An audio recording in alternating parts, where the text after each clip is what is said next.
Gary Parrish, welcome back to the CBS Sports Eye on College Basketball podcast, where we sometimes discuss camel fighting, dodo birds, leaky black. The Eye on College Basketball podcast is presented by Jersey Mike's, a sub above. Matt Norlander is here with me. If you watch it on YouTube, you know what to do to that like button. Shouts to Brandon Davies.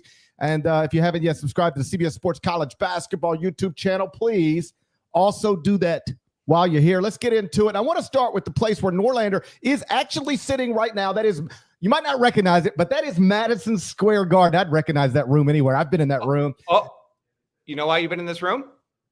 I was backstage with the Beatles. Well, this is a dressing room at MSG. By the way, I didn't even change. I'll see if I can change this. It says I'm in Ann Arbor from the last podcast. I'm not if you're watching on YouTube, I am not in Ann Arbor. But we are going to do a little tour of my tour here. This is a dressing room. Yes. This room, and we got a lot to get to, but this room is the first time, this exact room was the first time the Eye on College Basketball podcast made history.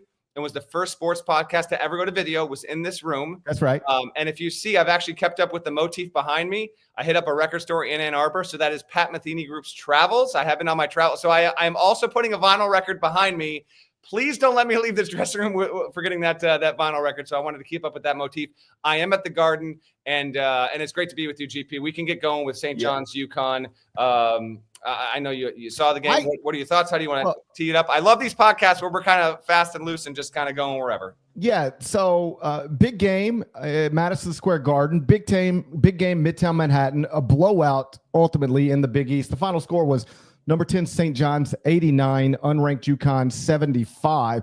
St. John's led by as many as 22, won the game by 14. So that means Hall of Famer Rick Pitino has completed the regular season sweep of the best coach in the effing sport to improve to 24-4 overall, 15-2 in the Big East. That means if Creighton loses to Georgetown in a game that's about to tip off, the Johnnies will officially today be Big East champions for the first time since 1992.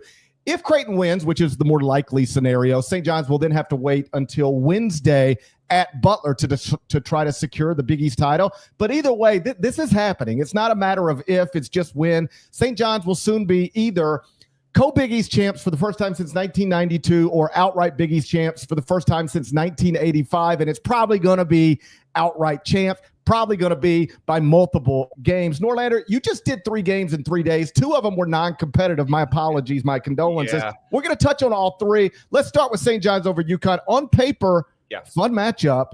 Scene looked great. In reality, lopsided game. Yeah, let's focus on this one first. But I will just say today and then last night, man, the energy, the vibe, the anticipation in the Garden. I know if you're listening and you hear it can sound a little bit trite. I'm just telling you, when you're fortunate enough, no matter what walk of life, if you're there as a fan, if you're working the game, if you're coaching the game, you're playing in the game, and you get this all around the country. Don't get me wrong, but at the Garden to have a non-conference game in late February, and then you get St. John's and UConn playing in the Garden for the second time in as many years, where it felt big. It was awesome, and it was such freaking downer, GP, that both of these games just turned into duds. Now, this one wasn't as much of a dud as Duke, Illinois. We'll get to that in just a minute. Let's go. I'll give you my thoughts on St. John's first and then UConn, then take it away.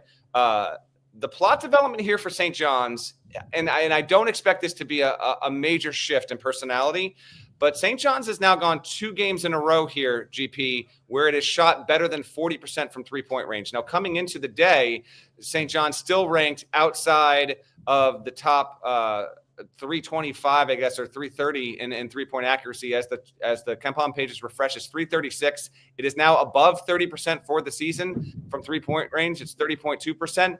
But between the DePaul game, I get it, it's DePaul, but still, you were able to go out in that game, shoot 9 of 21 for 43%, and then here they got out hot. They only took 19, but they made 8 of them. That equates to 42.1% there, and I think that's a key development. You also had Aaron Scott, 13 points. Kadari Richmond had 18. Now, Rick said in the postgame that Rick is obviously, you and I both know that occasionally sometimes Rick Pitino will say something that then proves to be not correct. Like he even said that Davon Smith he said he wouldn't play in this game and then he played in it. So he was having a little bit of fun with that in the postgame presser. But amid all that, he was trying to be as like earnest and serious as possible.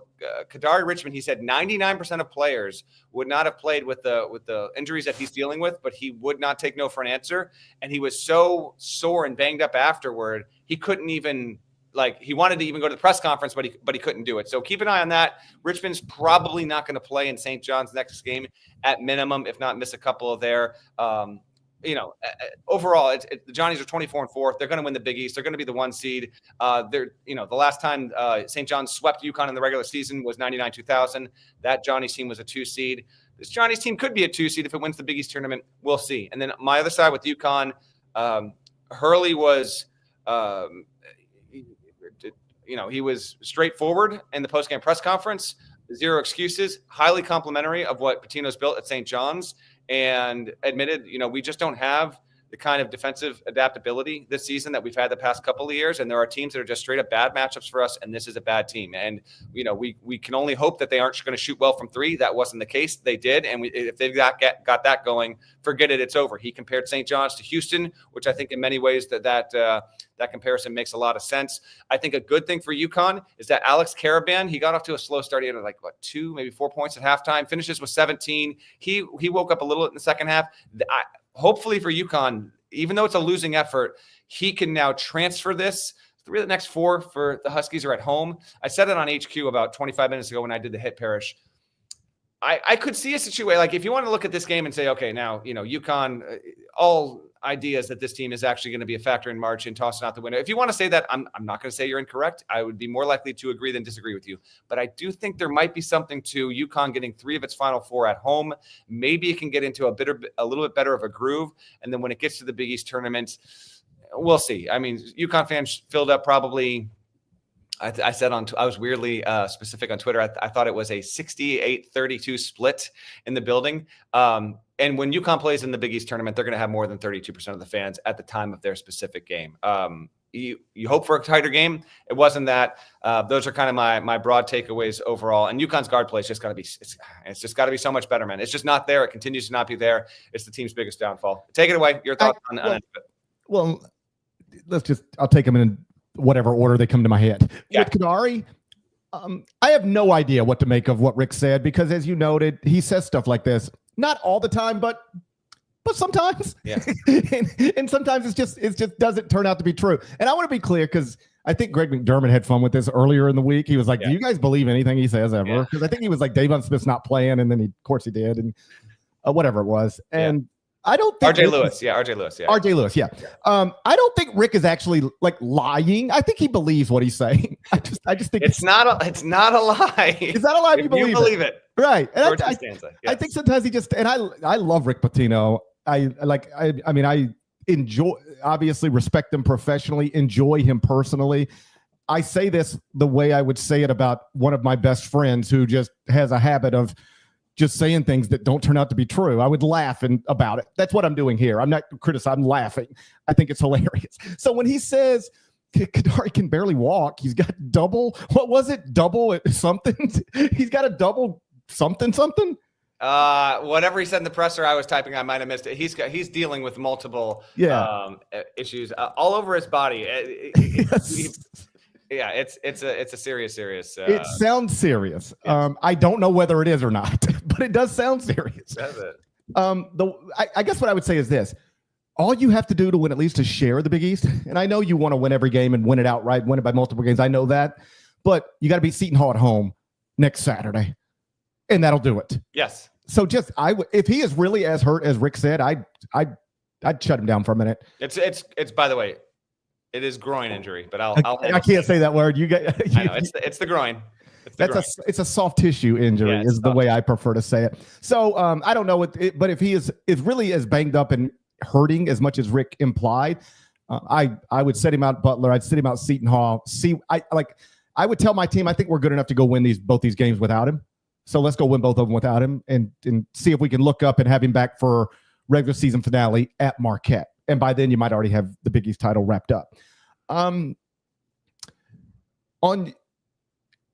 mentioned the defense. Dan talked about it in the post game. he compared it to Houston, or compared them to Houston. Houston and St. John's are second and third right now in adjusted defensive efficiency. According to Ken Pom, Tennessee is number one. They're both overwhelming defensive teams. Just they overwhelm you. There was a quote from Bobby Hurley about Houston recently where he said, when you're playing them, it feels like they have 6 players on the court. I know they don't, but that's what it feels like. And St. John's sometimes can feel similarly. So listen, when you were the back-to-back champs, Big East favorite, preseason top 5, going for a three-peat, you don't ever expect to get swept in the regular season by anybody. But the truth is, once you lose the home game, you're probably getting swept. Because here's the truth. St. John's ain't lost to anybody in that building or in the other one all year long. And I literally don't think I would pick anybody to beat them in the Garden. You put anybody in the Garden against them tomorrow at 7 p.m. And I think I would have to take the Johnnies at home. Auburn, Duke, anybody. So I say that only to say I don't freak out about UConn losing at the Garden, or UConn even losing by double digits at the Garden. I think most people would have, but UConn is being judged, measured by its own expectations and its own accomplishments. And I think I'm getting to the point with that team where I'm not out on them like there's no way they'll even get to the round of 32 or even the Sweet 16. But I would be very surprised at this point if that team was in the Final Four for the 3rd straight year. I could see them second week. I could see anything. Let me be clear. I could imagine anything. NC State was in the Final Four last season. Sure. I can imagine anything. Yes. But it doesn't look like a Final Four caliber team to me. Yeah. Hurley did say that he thought today was the first time since Maui that, and these are my words, not his, but they basically definitively got their ass kicked.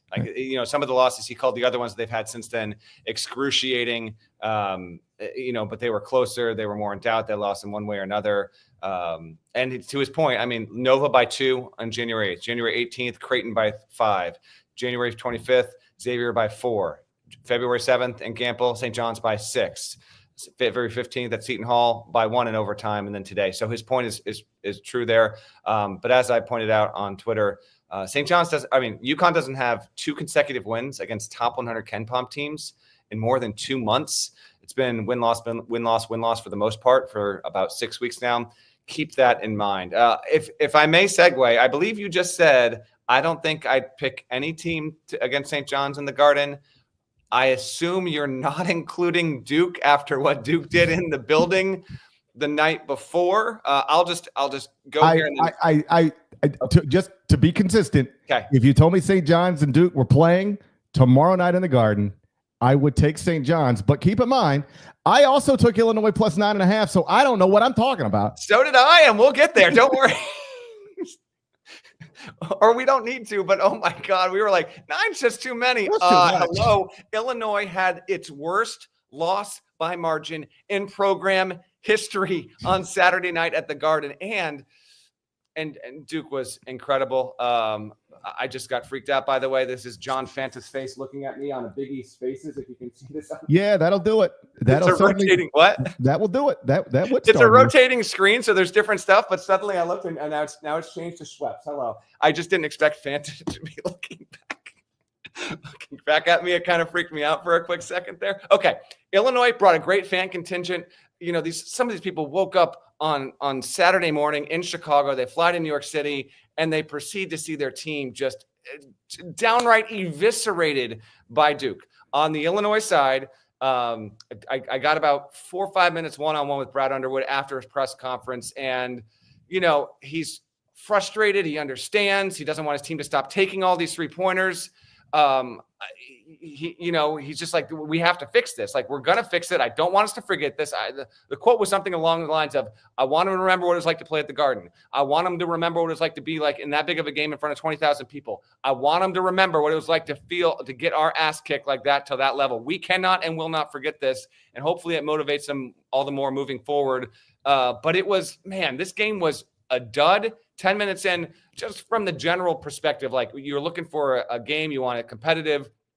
Duke, it was a runaway. And my column from late Saturday night from the Garden was, this is now for Duke. Like the margin was so significant and the win was so casually dominant on like an obscene level that Duke is now, it's now a Goliath again in the sport. And there's a difference between being a great team in a given season and having that certain aura attached to you. And I know that they got to do it in March, but I'm saying right now, when they're about to tear through the ACC, and I admit, and I put it in the column, they could lose another game before the tournament. You tell me they lose at Carolina, I'm not going to be surprised. It's UNC and Duke. Come on.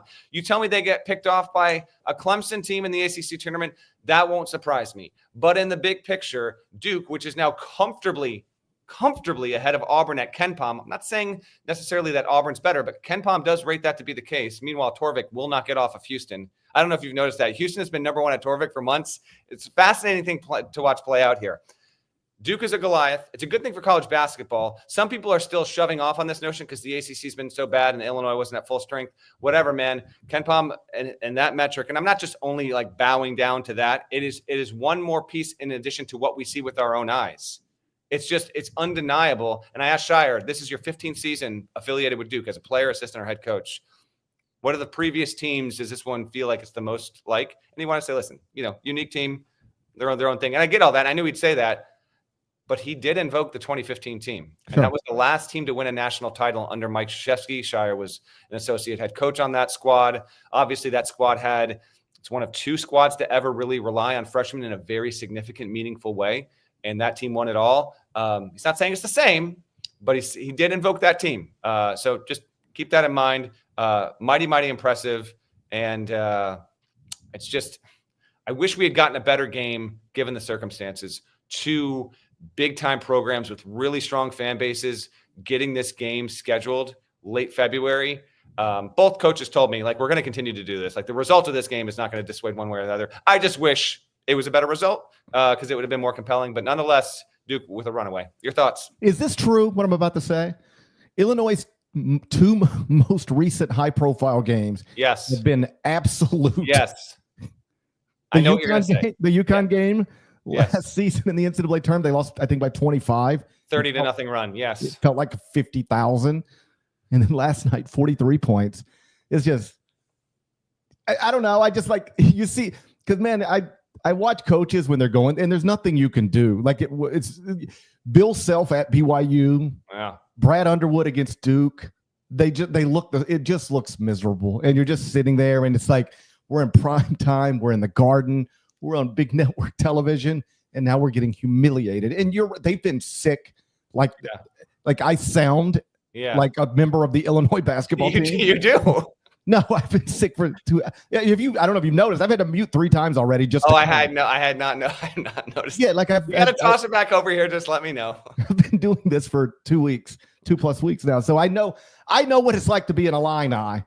I hope it's. We don't need to get too graphic. I hope it's not on the other end because I was provided more details on what's involved in the sickness than I wanted, and it's not been pretty. Okay, let me tell you, I'm pretty. My sickness is prettier, okay. I think.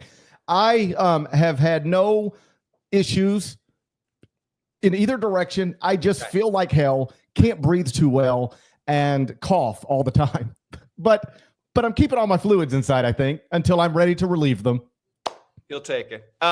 Do you listen, we can keep chatting on this game, but I genuinely, GP, other than Duke kick the crap, pun unintended, out of Illinois, is there any other takeaway from this game? No, other than I do think it's important to point out that they have been sick and there's probably lingering effects to that. And that ceiling's still pretty high on that Illinois team, I think. Illinois is the type of team that could lose double-digit games in the regular season and then end up in the Elite Eight again. That wouldn't blow my mind.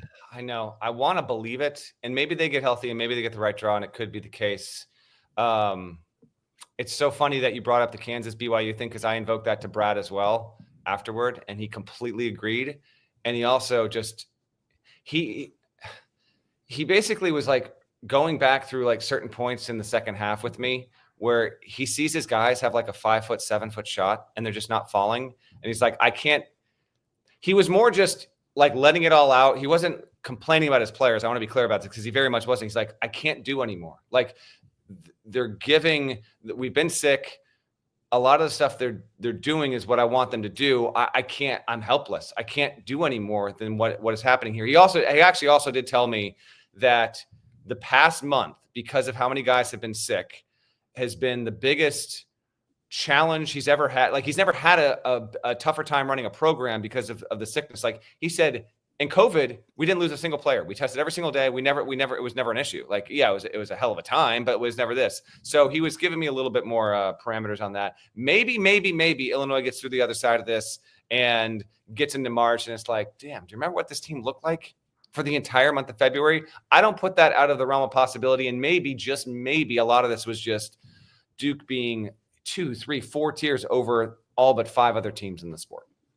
Let's keep backing up with your road trip. Then we'll whip around the rest of the notable results. But you were in Ann Arbor on Friday night, and it became an interesting day. The game, not that great. Michigan State, of course, wins at 75-62 on the road. But a few hours before tip-off, Dusty May and Michigan agreed to a contract extension that effectively ended his candidacy at his alma mater, Indiana. Let's stop here for a second. Okay. Were you surprised that Dusty and Michigan were able to get this done, like signed, announced, done 8 days before the calendar even flipped to March?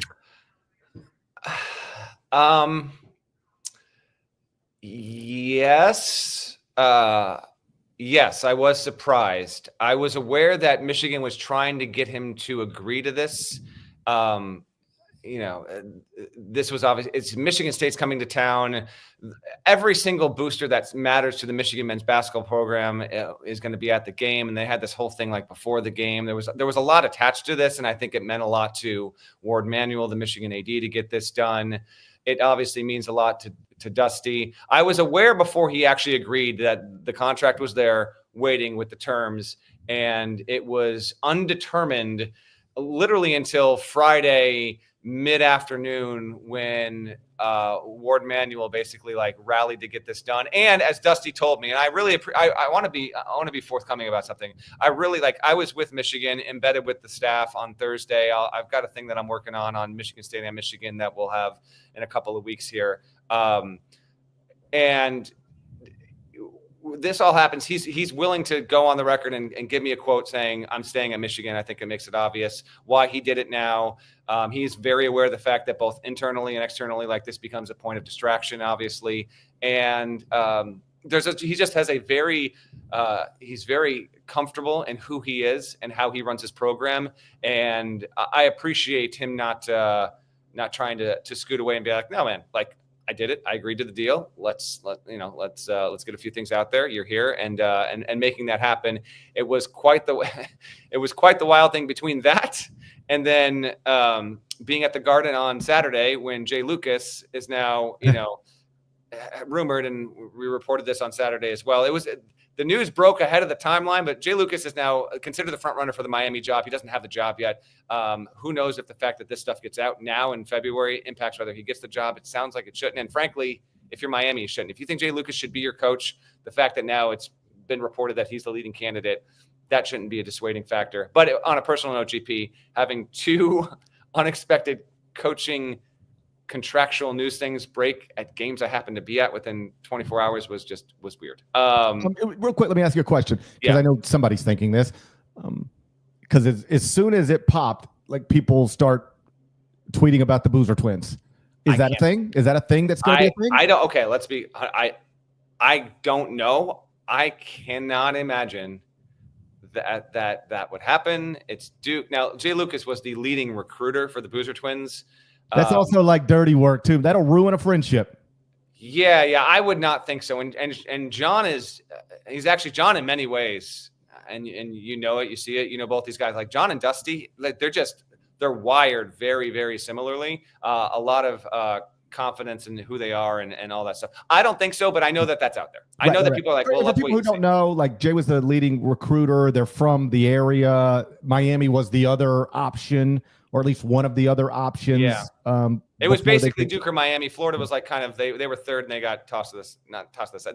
They became the third place team, and then in the lead up it was Miami versus Duke. Because I guess the argument would be, like, if people were hypothesizing this, it'd be like, well, how do you get an agreement theoretically with a 36-year-old in the middle of February? Well, how about if the 36-year-old tells you, I can bring the Boozer twins. You know, that's a hell of a hypothetical. I obviously haven't heard anything about that. I wouldn't think that's the case, but Lucas has yet to run a program. Shire was asked about it on Saturday night. Is he ready to coach? And he said, yes, sure. So anyway, I know I took a left turn there, but that was also another piece of it. It's been kind of a wild road trip for your guy over here. I want to be clear just in case, because sometimes this stuff gets aggravated. You've got him decommitting from Duke and going to Miami. We got him. I have no idea what they're going to do. I just know that immediately is something that pops up when the report publishes that Jay Lucas is going to be the next head coach at Miami. Yeah, I got you. Back to Dusty. Yes. Obviously, there's a leverage play that he just sort of passed on. He told me he wasn't interested in leveraging through negotiations for the next 3 weeks. And I know there are people that were advising him to go the other way with this, but he wasn't interested in it. Yeah, and you know what? I respect that immensely, because I do think it might cost you something somewhere. Yeah. But it just makes your life so much simpler. Like the last time I changed jobs, it's just stressful. You've got two different things pulling you different directions. And how's this? Nobody even really knew I was even considering changing jobs when I was leaving radio and going to Grind City. Like, it was just my family and friends. Like, it wasn't on message boards. I didn't have fan bases, but nobody cares about me. But that's a stressful thing to go through. And I had to contemplate it for like a week, 10 days. That's all it was. And it's just stressful because you're going to disappoint somebody, and you might be, and that didn't even involve me changing where I live, where my wife lives, where my kids live. And so I don't want to say there's a right way to do it and a wrong way to do it, because there's multiple ways to do most things. But if you're just going for peace of mind and you're happy where you're at, this just alleviates a lot of stress, a lot of questions, a lot of stuff that if you're really trying to win a Big Ten title in year one, it's just easier to do it when all of this is not swirling. And frankly, I think it's probably good for Indiana too. Like, if this was never going to get there, just get it done now and start looking elsewhere. By the way, on this stuff, you see what Rick Pitino said about the Indiana job? He said Chris Beard should be the coach at Indiana. Yeah. What'd you make of that? I love the fact that Rick Pitino just doesn't give a damn. He just invoked it. Maybe this winds up not being true. I was told that Beard's candidacy is very much up for debate over whether or not he would be leading or primary candidate for it. But we'll see. He was basically he tossed aside all of the stuff that got Chris Beard fired from Texas and was more looking at, like, I've been with this guy, seen his practices, know how he runs a program, and if it was me, I would hire Chris Beard, no questions asked, and let's just move on. So yeah, I will tell you that is the common opinion of Chris Beard as a basketball coach. He is wildly respected as a tactician, as a guy who runs practices. I've said it on those practices at Ole Miss. He's terrific. He would be great there. I'll just leave it at that. If they hired him, he'd be great there. I don't know if they will, but I agree with Rick Pitino. Chris Beard would kill it at Indiana. And I'm not trying to run him out of Ole Miss. He's doing great things about 50 minutes south of me. But if Indiana is looking for the best basketball coach it can get, he's definitely on the short list of that. Back to the game. Yes. Michigan State took sole possession of first place in the Big Ten. I saw you tweet. I was like, I'm trusting the building. And you decided to trust the all-time winningest coach in Big Ten history, and I guess that worked out for you. It wasn't just that. You trusted. What was my phrase? You trusted cement steps, steel beams, and plastic back chairs, and I trusted two coaches with more than 1,500 career wins in Rick Barnes and Thomas. Damn. I tell you, I know it sounds silly when I'm saying I trust buildings, but I bet you there's some data to support that's not the dumbest thing in the world to do. To believe in buildings that deliver incredible records year after year, I don't think it's a dumb thing to do. Buddy, I was at the airport. My flight got delayed on Saturday, coming back to New York, watching a few little games, and it dawned on me. I was like, this dude, he picked Michigan, and didn't he pick A&M? Lo and behold, I try to help you. I try to help you, buddy. I'm not going to stop. I'm not going to stop believing in buildings, but maybe I'll stop. Fair enough. But maybe I need to be a little more selective. On the building, on the game, and then we can take a break and get to some other stuff. Never been to Chrysler Center. Good spot. I had a GM text me who was who I said hello to before the game started, and then he texted me about halfway through. think he said something like he had been to Chrysler like more than 30 times before and said this was by far the best environment that he had ever seen in that building. And I know that, when it's lower tier teams, they don't fill it up all the way and it can be a little wine and cheese crowd-esque. It was tremendous. And then Michigan State, for like the third consecutive game, just clamped down final 4 minutes. Michigan didn't score in the final 4 minutes. You mentioned the margin there being 13 points. So Michigan State takes the lead. Jace Richardson, my column from Friday night, late in Ann Arbor, was that this is Jace Richardson's team now. I talked to Tom about that after his presser, and he said, yes, it's what I want it to be. And most importantly, the players know it. Like, players know, we've talked about this before, and it certainly sounds like the players in that locker room know that Richardson is the most innately talented player on the team, and he is ready to be a leading force, a guiding force on the court. Doesn't mean, as Izzo told me, that on some nights it can't still be Jeremy Fears or Jay Nakins or Jackson Kohler or whatever, but this is Richardson's moment. He's now started 5 games. This was the second best game of his career. And a really cool development for the Big Ten that Michigan State and Michigan are vying for first place. We can get to a couple of the other results there that have affected that race, including Scotty just soiling itself on Saturday. But I was really happy to get to experience that kind of game and see that up close, a real rivalry game. Izzo is now 6-2 all time in that rivalry game when both teams are in the top 15. Yeah, I love the Jace Richardson stuff, and I love when coaches do things like this. Like, he's young and you don't know where he fits, and so it's sort of a slow process, but then it pops, and you remember the game where it popped, and it's like, okay, this is what we got. And we even talked about this. Like, you have to recognize, not that I'm giving Tom Izzo advice, but like, you have to recognize what you have and you have to force it. You have to just say, turn it, put him on the court and let him go. Well, can you really play him and so together? Figure it out, because he's one of your 5 best, maybe your best, and he's got to be on the court. Now, here we are. It's not the same thing, but similarly, back in 2008, and I'm not comparing Jace to Derrick Rose, and I'm not comparing this Michigan State team to that Memphis team, but there was a moment where it was just sort of understood, all right, it's time to go, and you're our best player. Go be our best player. Chris Douglas-Roberts was the first-team All-American. Derrick Rose ended up being the best player, but it didn't happen until late. And my recollection of that is that it wasn't just something that happened. It was something that was instructed. My understanding of that, as it was told to me, was John Calipari went to Derrick Rose and said, if we're going to do this thing, it's got to be you. You've got to be the one to take us there. The other guys are great, but you got to be the greatest. And that's when he really took off.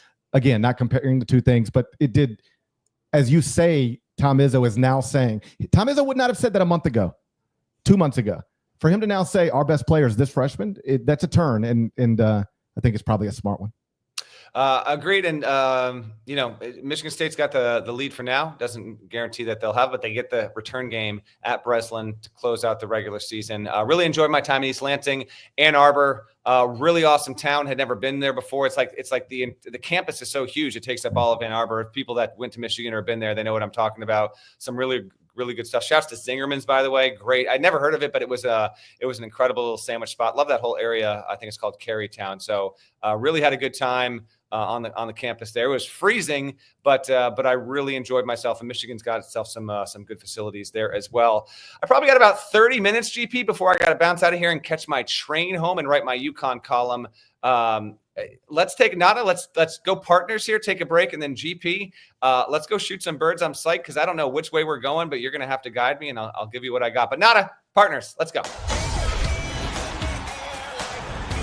Gives it to Jenkins for the championship.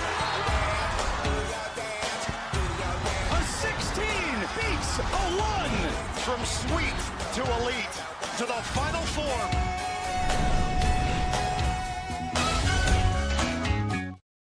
All right, let's do the weekend whip around. We've been in the Big Ten, so let's just stay there for a few minutes. We've already touched on Michigan, Michigan State, Illinois. How about interesting result on Sunday afternoon on America's Most Watched Network? It was Indiana 73, Purdue 58. That's 4 straight losses for Purdue. And I guess you can sort of make sense of any of them. But like, you're not supposed to be losing 4 straight. I think 3 were on the road, but you're not supposed to be losing 4 straight. This is the first time they've lost 4 straight games since February 2020, just before the country shut down. They only lost 5 games total last season, only 6 total the year before.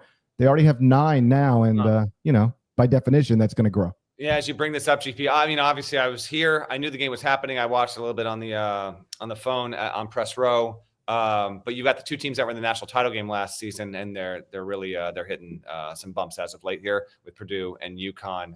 So I didn't see a ton of this. I did see. We can get to the result and the meaning for it, but I can't not mention the fact that they allegedly found the chair that Bob Knight threw 40 years ago on this date, February 23rd, 1985. It had been missing, and they found it. They just found it. And then they had Woodson sit in it on the biggest cushion I've ever seen. This thing makes a booster seat look like a newspaper bump. The scene was wild. And like Indiana didn't even win the game against Purdue when Knight threw the chair. Yeah, what was the motivation for bringing it out? I don't understand. Listen, I don't understand it either. This kind of like occasionally you get like this stuff that emerges in sports. And you're like, and it happens like in baseball. I feel like they're weird sometimes, or like a college football team will go like take a football and bury it 7 feet in the ground, like just like weird random stuff. And I don't know what the motivation was. It would be objectively hilarious if they just continued to do it and just said, "What the hell? Why not? Let's just have Woody sit in this plastic chair." Here on Media Row, amongst the throng here at the Garden. No one believes this is the exact same chair, because where has it been and why is it only found? I don't know, but I couldn't not mention it because it was a hell of a visual, and if it's helping Indiana, more power to you. Yeah, like whatever, do your thing. But I did remember like Greg Doyle, a former colleague who's now a columnist at the Indianapolis Star, went looking for this chair several years ago and like wrote a whole thing about I'm going to find the chair, and they were like, you can't find it, and we don't know where it is. So. I know Zach Osterman wrote something. I haven't had a chance to read it, but maybe that story's got the definitive account of why it was found. Indiana won. Indiana's in the field, by the way, GP. Yeah, they are. Like, they have to be in the field at this point. With the win, like Purdue's hit the skids. 19-9, that's a problem. They get to host UCLA, host Rutgers at Illinois. We'll see on the Boilermakers. That's an issue. But let's just talk Hoosiers here. 16-11. They win this game. And they're still, oh, my God. I just brought up the schedule, Parrish. They are 2-6 in their past 8. But I do think overall, I think they're in the field with the win right now. If they're not, they're just knocking on the outside. Right. I think that bubble line is atrocious as it always is. But I don't care about expanding the tournament. I know we're going to, right? So I know it's stupid, and this is why. No, it's ridiculous that these teams would be considered to get into the field. I know we're going to, and I do not think it'll ruin the sport. All right. So I'm not the doomsday guy. I think it's stupid. Yes. But I don't think it's going to ruin anything any more than expanded playoffs has never ruined anything, best I can tell, at least not anything I follow. So I don't think it's going to ruin it, but it's unnecessary, and this is why. Indiana is 3-8 in its past 11. So whatever, that the coach actually resigned, just said, I can't do this anymore because they won't stop chanting for me to be fired throughout every game. And that team still very reasonably can make the NCAA tournament. That's insane. Hey, I don't know about fans hate your team, you should not be good enough to be in the NCAA tournament. If you're watching, I don't know about this guy, but I'm just telling you, me right here, I am rooting for Mike Woodson to make a Sweet 16 run. Oh, it'd be great. I want to see this so badly. This would be incredible if this wound up happening, man. They mowed over Purdue in the second half, and I barely got to see hardly any of it, but I was checking in before we fired up the pod here. That's a notable win. We got to keep it moving because I know there's a lot to get to. What else in the Big Ten? One more in the Big Ten, and then we'll move on. Oregon 77, number 11, Wisconsin 73. It was in overtime at the Kohl Center. 5-game winning streak for the Badgers is snapped. On one hand, just like a tough loss on a Saturday. To a NCAA caliber team. You think it was worse than that? You got problems. I actually got to see this game because my flight got bumped by about 2.5 hours. So I watched the entirety of this game at the Detroit airport. Underrated airport, by the way. And I love that airport. What's up? I love the Detroit airport. It's a great airport. They have a Westin right in the middle of it. It's the best thing to ever. Like, your flight gets canceled. Oh no, I'm stuck in Detroit. Cool. Yeah. I'm going to PF Chang's, and then I'm going to this Westin and crashing out. It's the best. I love it. I walked right past the PF Chang's. They got the indoor tram system. Love it. Great airport. Anyway, I'd love to stay on topic when we're on a time crunch on a Sunday. Love the show. No, Scotty, they blew it, man. In a way that to me was tough enough that I remove them from the teams that I think are capable of winning the national championship. Now, credit to Oregon. I haven't checked it today, but it was tied for second for quad one wins as a result of this, only behind Auburn. Jackson Shellstad, he seems fated to hit a big shot in the first or second round of the big dance next month. He's just got that about him. Nate Biddle has come back on and been more of what we saw in the first month of the season. Good win. Like Dana Altman has won 20 more games, like 27 straight years. So Oregon's getting it done, and they're probably a better seed than you think they are. Not you, but the people listening. Right. They're actually they're moving up quite nicely there. For Wisconsin, yes, it's only one loss, but you even allow this game to get to overtime to begin with. Still a good team, but I thought this was a gack job. I mean, a total gack job, GP. They only had 9 points in the final 10 minutes of regulation. And I didn't think it was going to happen. Like, I thought, okay, Oregon's finding, like, they're getting back into it, but like, this is not going to go this way. Like, they're going to level out and they'll wind up winning by 6, 7, 8 points. It wasn't that whatsoever. 77-73. Ducks get a really, really good win. That's going to go a long way for them getting a quality seed on Selection Sunday. I guess what I meant is that unless you're Auburn or Duke, you're going to lose, to quality teams sometimes, it appears. And that's what this was. The way they lost it, they were up 17. They shot 25% from three. They turned it over 17 times. Tonti scored. Like, if you just look at his point total, that was fine. And he was pretty good from the field, but terrible from beyond the arc, 2 of 10 from three. So, that's one where they kind of gave it away. I guess my point was, at one point in that game, they were up 17 points on a good Oregon team. And I still think that's a better reflection of what Wisconsin is, rather than a team that ended up losing by 4 points in overtime at home. It's still a team that I've got. I didn't move them down much in the top 25 and one. We'll see how they bounce back. Let's go to the SEC. Okay. Because there was a handful of interesting results here that I think are actually good for the league. If the goal is to get as many teams as possible into the NCAA tournament. Unranked Arkansas beat number 15 Missouri.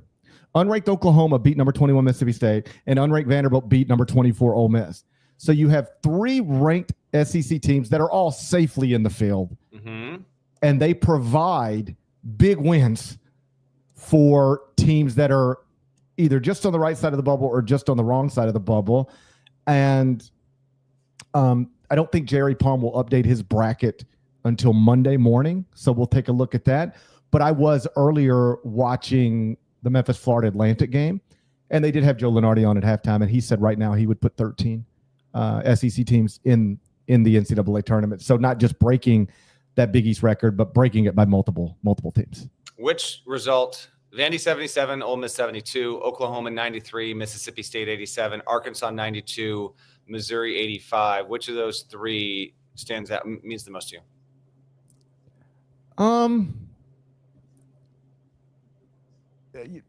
I guess because Missouri had been really good. Yes. I mean, really good. Home, away.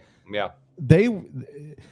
I know Arkansas has been better since Cal won at Kentucky, and I know the number was very small either way. So it wasn't a shocking the result, but Missouri had looked like the type of team that can go in there and win that game. And instead Arkansas wins it, and either, like you said, gets just on the right side of the bubble or very, they're right there. They're in play. Like, do you think John's going to get Arkansas? It looks like he might. He might.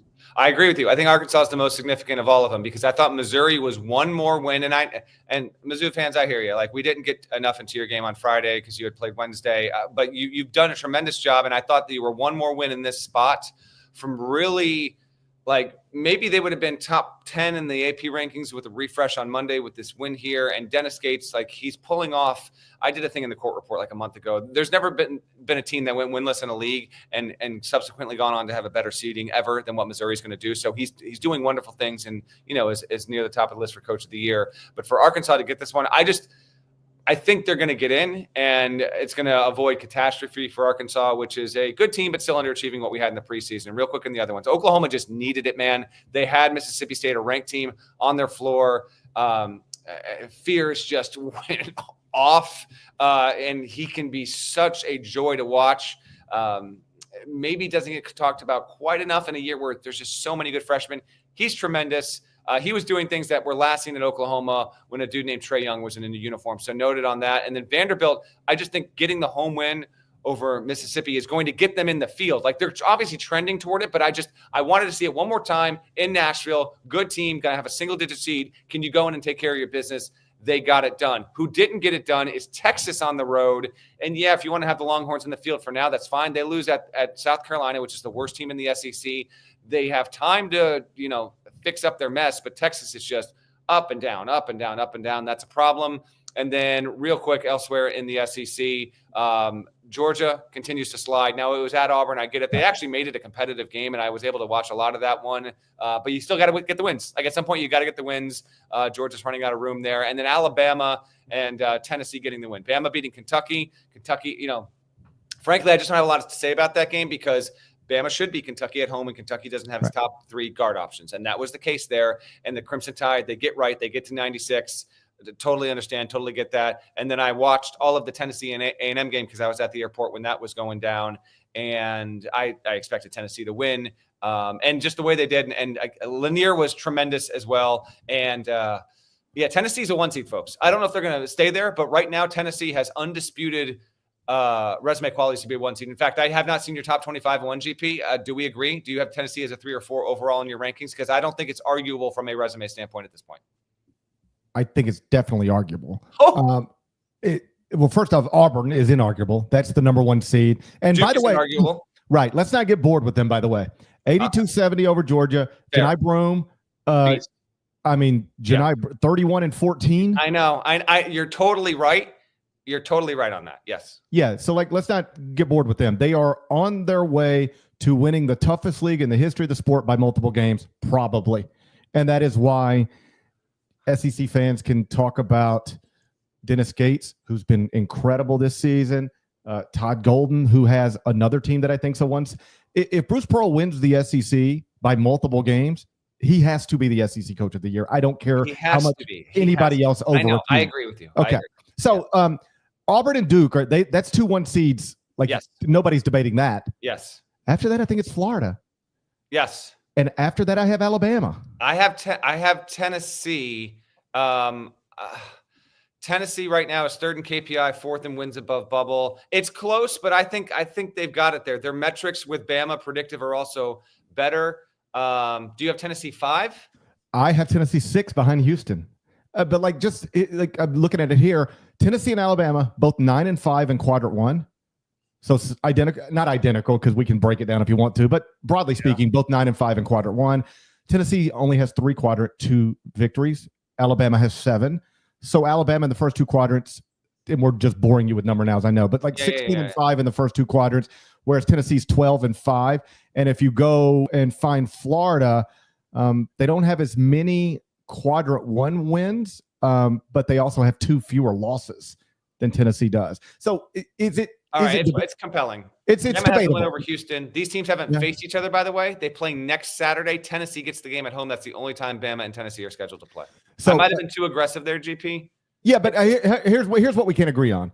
Right now, it feels to me like Auburn, Duke, Florida, Alabama, Houston, Tennessee have sort of separated a little bit. Those might end up being the top 6 on the seed line.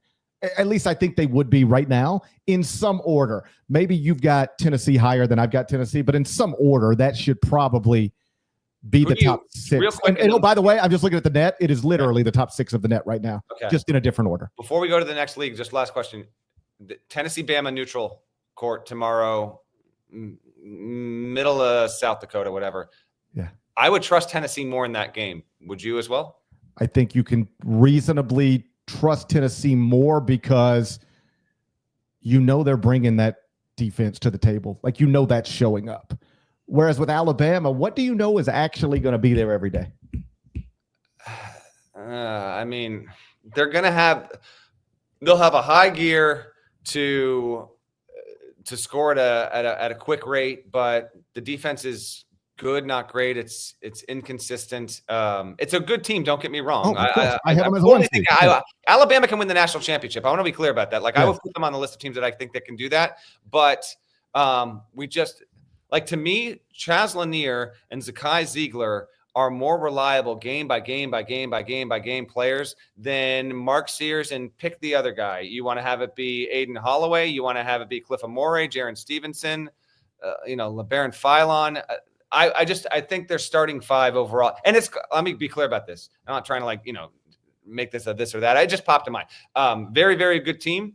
I would have Tennessee a notch above Bama right now. And you're talking to a guy who had Bama as the preseason number 1 team in the country.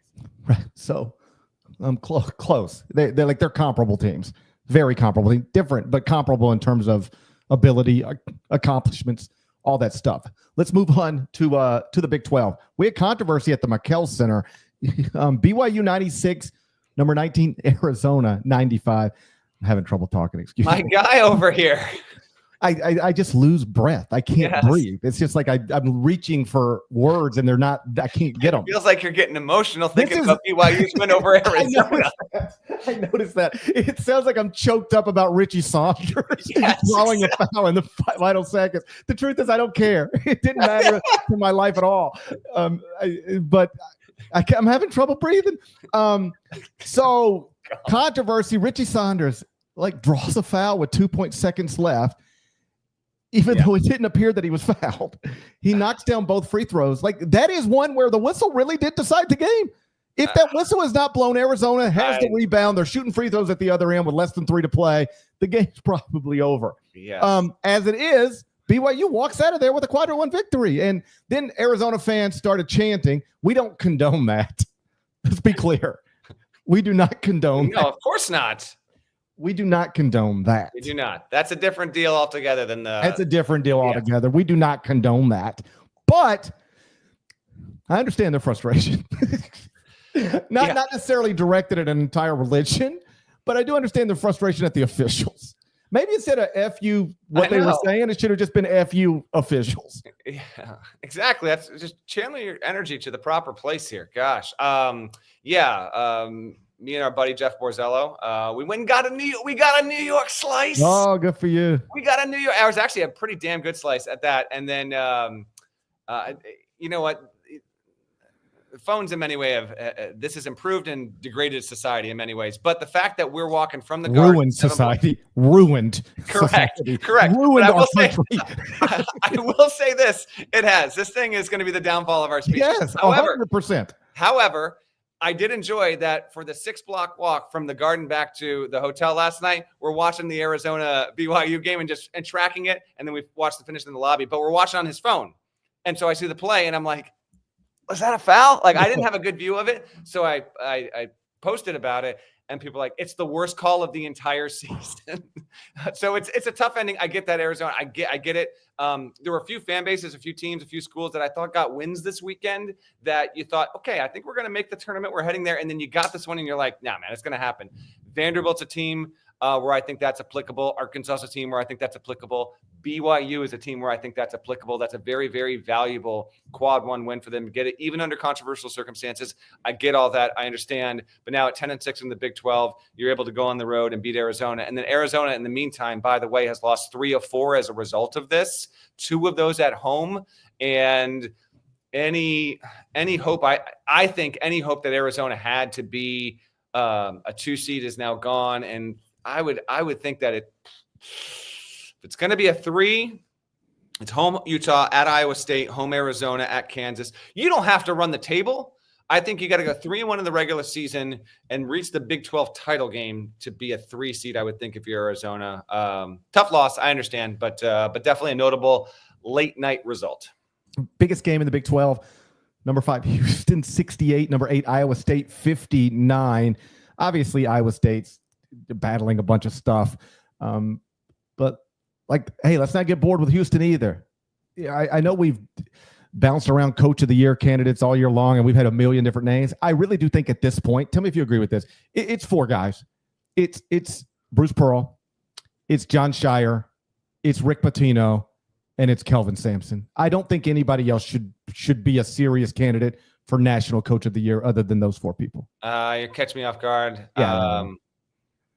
I mean, yeah, it's probably those 4. I just eliminate every other SEC coach because I can't ever put you over Bruce Pearl as long as he's leading the thing. It's fair. Yeah. No, yeah. I got you with that. I will say TJ to get his guys I mean, they were down their 2 best players, and I was fortunate enough to see the majority of this game, and to not have those options available in Gilbert and Jones, and still the margins I'm looking at now 68-59, but it felt like a 1-2 possession game for the majority of it in the second half. I thought that was notable and a well fought game, hostile territory. Obviously, I mean, no Jones and Gilbert, and you're able to keep it within single digits against Houston. I actually think is fairly admirable. But now the Cougars are 23-4. We led the Friday pod talking about Kelvin Sampson, 15-1 at home.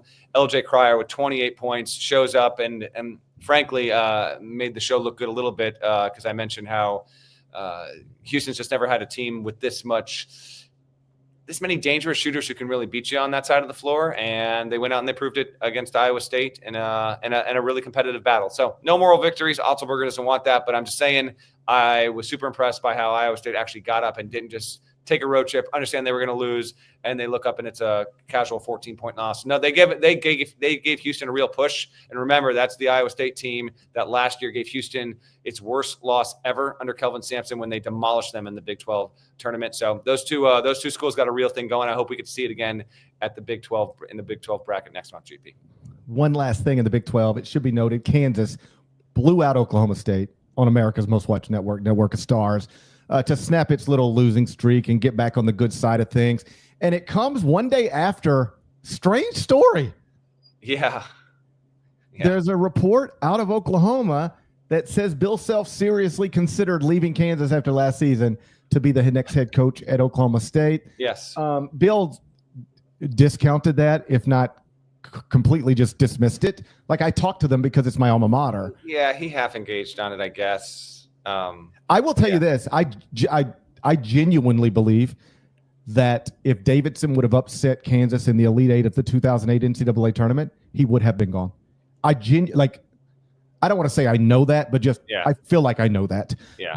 That he would have left, because I used to go on radio in Kansas City all the time. I still do, but all the time. And they'd be like, is Bill Self ever going to break through? And I'm like, what are y'all talking about? Like, he's one of the best coaches in the world. Like, of course he's going to break through. But that was a thing until he did. Can Bill Self win the big? I guess it's a thing with most people until they do it. But it was a thing with him. And it would have really been a massive thing had Davidson upsets Kansas in the Elite Eight. I believe he would have left to go to Oklahoma State and then spent the next 20 years just building Oklahoma State into the best brand in the Big 12. As it was, he won the national championship state at Kansas. It was much more reasonable to imagine him leaving then than leaving now. Like, would you really do that now? No. No, but I will say that Kyle Boone, Oklahoma State graduate, sure. We did connect on this through and off. It was off record. We can't report it, but there was a source who did find us last year and said, hey, the most powerful people at Oklahoma State are trying to sit down with Bill Self right now. But I remember at the time thinking, like, okay, even if that is happening, like, he has done this before. And so you just think it's under the guys that Self put it there. But of course, if you're Oklahoma State, if you can somehow try and convince Bill Self to leave and go coach your program, you should absolutely try and do that. But he's also coaching at Kansas. So yes, just a random spate of coaching related carousel stuff that we're not even in March and we're getting all this stuff that emerged. But shouts to Barry Trammell, long time, well established, well respected, one of the best to ever come out of that state as a reporter, as a columnist. He was the one who actually got the report and gave it to Moxygen. I have one more Big 12 one, and then GP. Okay. I literally got 9 minutes, so I'll get out of here. Baylor took a really bad road loss against Colorado. And that's troublesome. Now they're still in the field, but now 16-11, there's some teams that are now dangerously flirting. Like, if you'll even allow me to invoke it real quick, like Gonzaga got swept by St. Mary's. Yes, Gonzaga's still in the field, but now it's got to play 2 games on the road. Was able to see just tiny snippets of that here and there, but that's also like St. Mary's is in a good spot. Gonzaga, it's never not made the tournament under Mark Few, and it would be in the field right now. I think it's going to get into the field. I think if it gets sent to Dayton, it's going to be weird as hell to turn on a television on a Tuesday or Wednesday and see Gonzaga in the first 4, but that might be where we're headed right now. So I might be jumping you just a little bit, GP, but Baylor Gonzaga opened the season playing each other, and now both of them absolutely firmly dancing on the bubble after taking losses on Saturday. Somebody tweeted me, said Gonzaga is going for the Computer Tricker Hall of Fame this season. Yeah. I mean, 10th in the net, 11th at Ken Palm, and bubbly. Like they have two quadrant one wins, and they came on November 4th and on November 18th. They've done nothing for months. Yep. That's not good. It's not good. They do not lose on the road in the next two. It's Santa Clara and San Francisco, and guess what? Those teams are solid. They can get picked off. Yeah. One other result from outside of the traditional power structure of VCU over George Mason to even the top of the A10 standings. I think I said on Friday, either Tony Skinn or Ryan Odom is about to win their first A10 title. Truth is, both of them could. That's the way it projects out right now. They could end up being co-champs, but that's a notable game between two good teams. I don't know that either could make the field without the automatic bid right now, although VCU's got some strong computer numbers attached to them. But those, as somebody who every Tuesday does an A10 tip-off show and is in studio for A10 games, like I follow this league fairly closely, and those are two. Honestly, I've always thought VCU was better than George Mason and would pass them eventually, but then George Mason just never lost. They just kept winning game after game after game. Fun story. I know off the radar because neither have numbers next to their name, but that A10 race between VCU and George Mason has been fun to watch this season. It was awesome. I was in the cab, landed at LaGuardia, got in the cab, brought up the game again. This thing is going to be the downfall of humankind, but I love the fact that I got to listen to Chris Hassel and Chris Walker on this call. That was it. They are a great duo. Hassel was tremendous on the mic. Siegel Center looked incredible. I texted him and he said, yeah, that was that experience I'd never had before as a broadcaster. Hassel, of course, does an amazing job as an HQ anchor for us. That was a great game. VCU. Good on you, Ryan Odom, doing a lot of good stuff there. Not trying to push him away from your Rams, VCU alumni, but he understandably will be a very, very illogical candidate to be the next coach at Virginia. We'll see if it winds up going that way or not. I got one more for you, GP, on CBS Sports Network. Just note that Utah State beat San Diego State 79-71. Utah State's now 24-4. It's heading to the tournament anyway, but by getting the win at home, and San Diego State gave them a push early, I thought that was significant. Aztecs, among many teams that in that bubble conversation took a loss this week, they still got time to make it up. They've got opportunities there, but it would have been better for the league if the Aztecs had been able to go down there to Utah State to win in Logan. Instead, Jared Calhoun doing a wonderful job now at 24-4. All right, before we get out of here, and we're on a clock, so let's make it quick. Let's just look ahead to the next couple of nights. Monday, few interesting matchups. Michigan is at Pinnacle Bank. Houston is at Texas Tech. Kansas at Colorado, tipping at 10 o'clock in the Central Time Zone on a weeknight. That's the byproduct of conference realignment. Tuesday, 9 games featuring ranked teams, but only one ranked versus ranked matchup. That's number 21 Mississippi State at number 4 Alabama. And then the Cooper Flag Tour moves from New York City down to Miami. We mentioned that earlier. I guess that's going to be you'll have the local media showing up for that one because your next head coach might be on the Duke sideline.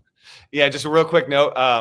So Jay Lucas came out of the tunnel and I was talking to someone else and he walked by me and I go, hey man, he goes, hey, I go, how you doing? He goes, it was happening. Like all this was coming out. Like I've known Jay since he was in high school.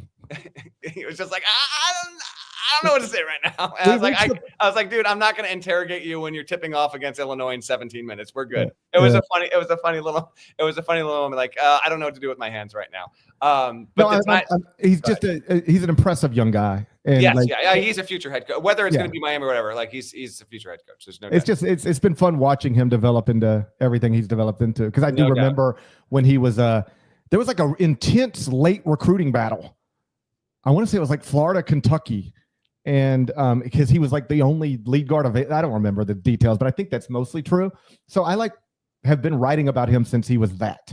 And to watch him now, it looks like he's going to be an ACC coach in a month. And that's awesome. Yeah. The timing of it, Duke plays at Miami. You almost wonder if I think it was Kane's Insider. I want to actually credit the outlet that is reporting that he will be the next coach. That's not the information that I have. There is a difference between those, but maybe just Here's the truth. They're on an earlier train, basically. Here's the truth. They're right. They're going to be right. They just maybe jumped it a little bit, but they're going to be right. I don't like it when journalists crap on those types of reports because those people are going to be right. They just might have jumped it a little bit, but they're going to end up. There will be a day where you can reasonably say, remember back in February when this report it because it's going to happen. They'll be right. So I didn't like people trying to just shoot them down so quickly because they're going to be right. They'll barring a surprise. The only way they won't be is if, and I disagree with this. I mentioned earlier on the show. If you're an AD and something like this gets out before you've officially sent over paperwork, to me, it's idiotic to say, I'm not going to hire the best candidate that I was going to hire this because it got out. No. That's how you can get yourself into a bad situation with a coach. But there have been times where there have been reports that this guy is the leading candidate, this guy is going to get the job, and then ADs pull the offer and go in a different direction. That should not be the case here. But again, credit to them. I was told by sources on Saturday that it is not at that point yet. But you and I know how the way that this can go. I have 2 minutes till I got to get here. Just on quick thoughts on the games, and then I'm gonna bounce. Houston, Texas Tech is just an awesome game on Monday night that I'm very much looking forward to seeing. So eyes on that. Michigan at Nebraska, just having been around the team and knowing what Dusty said to his guys after the loss on Friday, I'm very interested to see their connectivity, their body language, their response to this, and not let a deflating loss to a rival, because then they're going to try and walk into Pinnacle Bank. So I've got my eye on that. And then Tuesday with Gonzaga, Santa Clara, CBS Sports Network, 11 Eastern. Gonzaga's turning around right now. Tuesday turnaround, Santa Clara. That is must-watch stuff. GP will be in studio. So that's a game to keep your eye on. New Mexico, San Diego State, also at 11 Eastern. There's a couple of really great Tuesday night tips. GP will be in New York studio. I'll be doing HQ recaps Monday night, Tuesday night. Keep that in mind. Tuesday, as usual, CBS Sports Network, 1 p.m. Eastern. We'll have our next pod there, so you can look forward to that and whatever we talk on. And GP, I'm going to go hop in a cab, try and catch the train back up to Connecticut, go back home, see my kids. It's same as it ever was. I'm leaving New York. You're coming in, and never the twain shall meet. Well, hey, maybe one day. Maybe one day we'll pass each other in the night. Shouts to Devin Downey. Shouts to Chester, South Carolina. Shouts to Terry Teagle. He's a legend. Huck Larnell. Thank you guys once again for watching and listening to the Eye on College Basketball Podcast. If you're not subscribed, please go subscribe anywhere you subscribe to podcasts, Apple, Spotify. More of us than there are of them. That should be reflected in the comments. So do that, and we will talk to you again Tuesday, 1 o'clock Eastern, CBS Sports Network. Till then, take care.